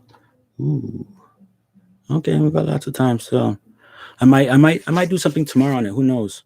But yeah, we got a lot more. It's almost a lesson in itself. So that's garments, but definitely we're going to be getting to modesty and all of that another time, sooner than later for sure. But I thank you for listening, and I'm always giving thanks to Jah for knowledge, wisdom, and understanding, for his spirit, his love, his patience, his mercy. And it's all done through the Messiah, his son, his eternal son, Yahshua, Yahushai, Jesus, the Messiah, the Israelite, Nazarite Messiah. Giving all glory and praise to both of them. And just thank you for listening. Hope you got something. I know this is a long topic and it's a kind of unique, and sorry that I couldn't see what's going on in the chat. But nonetheless, again, I appreciate everyone. Have a blessed week. I'm going to close with a prayer. And let's get into that.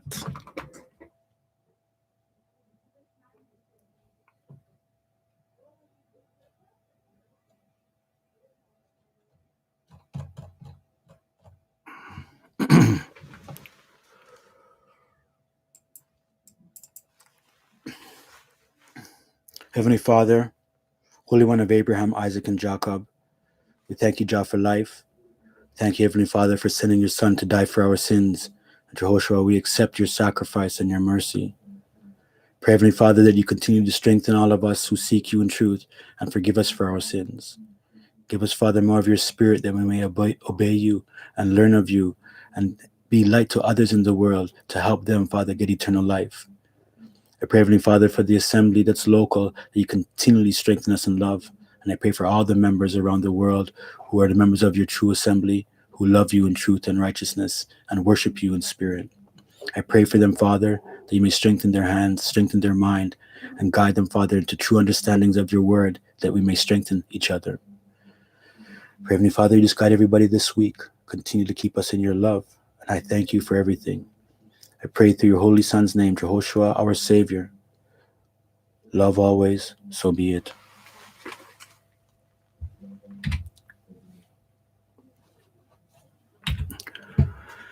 All right. Give thanks, everyone. So I can't see nothing that's in the chat, so I don't know what's really in there at all. It's just blank. But thank you. I might just go upstairs and see what's up on the chat. I don't know if there's anything in the chat I have to see. All right. Is that about it? One love. Have a good week. And keep the faith. Keep the fire burning. And I think I'm going to be dropping this lesson probably in the week or something like that. I might just drop it, a live one. I'll give maybe everybody some time. It's probably going to be about an hour long. It's not much, but I know for sure it's going to be at least an hour. I don't think it'll be more. All right. Bless up, everyone. Peace.